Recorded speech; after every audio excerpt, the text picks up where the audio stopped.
Hi, this is Suresh. ఈరోజు మనము coordinate జామెట్రీలో కొన్ని ఫార్ములాస్ డిస్కస్ చేద్దాం. కోఆర్డినేట్ జామెట్రీ అన్నా అనలిటికల్ జామెట్రీ అన్నా ఒకటే. ఫస్ట్ ఫార్ములా ఏంటంటే the distance between two points ax1y1 bx2y2 two points ఇచ్చేటప్పుడు వాటి మీద distance formula x2 - x1 whole square plus y2 - y1 whole square. అలాగే ఒకవేళ ఆ టూ పాయింట్స్లో ఒకటి ఆరిజిన్ ఇచ్చి ఇంకొకటి px1y1 ఇచ్చాడు అనుకోండి, అప్పుడు ఫార్ములా ఏంటంటే x1 square plus y1 square. Origin యొక్క కోఆర్డినేట్స్ 0 0, అడిచ్చిన పాయింట్ యొక్క కోఆర్డినేట్స్ x1 y1 అడిచ్చాడు. అప్పుడు డిస్టెన్స్ ఫార్ములా ఓపీకి ఫార్ములా ఏంటంటే x1 square plus y1 square. ఇది ఫస్ట్ ఫార్ములాను బేస్మెంట్ చేసుకుంటూ ఉంటుంది. ఫస్ట్ ఫార్ములాలో ఇచ్చిన పాయింట్స్ యొక్క coordinates x1 y1 x2 y2.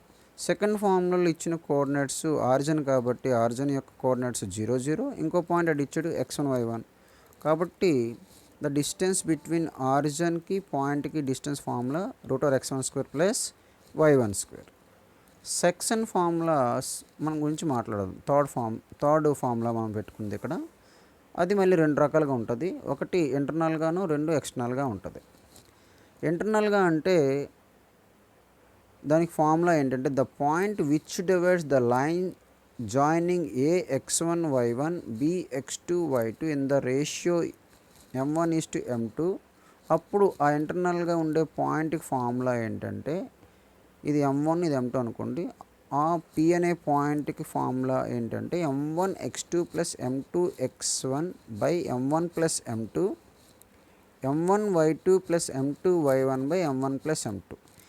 ఇదే p అనే పాయింట్ ఎక్స్టర్నల్గా ఉందనుకోండి ఫర్ ఎగ్జాంపుల్,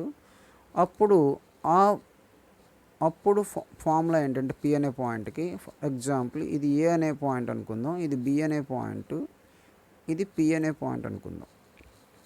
ఇప్పుడు ఈ p అనే పాయింట్ m1:m2 రేషియోలో ఎక్స్టర్నల్గా డివిజన్ చేసింది అనుకుందాం. ఇక్కడ పై ఫార్ములాలో ఎక్కడైతే ప్లస్సెస్ ఉన్నాయో ఆ ప్లేసుల్లో మైనస్లు వస్తాయి. చూడండి, అబ్జర్వ్ చేస్తే ఇక్కడ మైనస్లు వస్తాయి.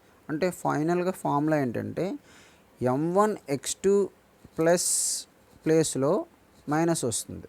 m1 x2 minus m2 x1 by m1 minus m2 m1 y2 minus m2 y1 by m1 minus m2. ఇది మనకు థర్డ్ ఫార్ములా. అలాగే ఫోర్త్ ఫార్ములా విషయంకి వచ్చేసరికి మిడ్ పాయింట్ అంటే ఏంటంటే ఇప్పుడు టూ పాయింట్స్ ఇచ్చామనుకుందాం ఫర్ ఎగ్జాంపుల్, ఏ అనే పాయింట్ బి అనే పాయింట్. ఏ యొక్క కోఆర్డినేట్స్ x1 y1 బి యొక్క కోఆర్డినేట్స్ x2 y2 అనుకుంటే మిడ్ పాయింట్ ఫార్ములా ఏంటంటే x1 plus x2 by 2 y1 plus y2 by 2. ఇప్పుడు ఫిఫ్త్ ఫార్ములా ఏంటంటే ట్రైసెక్షన్ ఫార్ములా.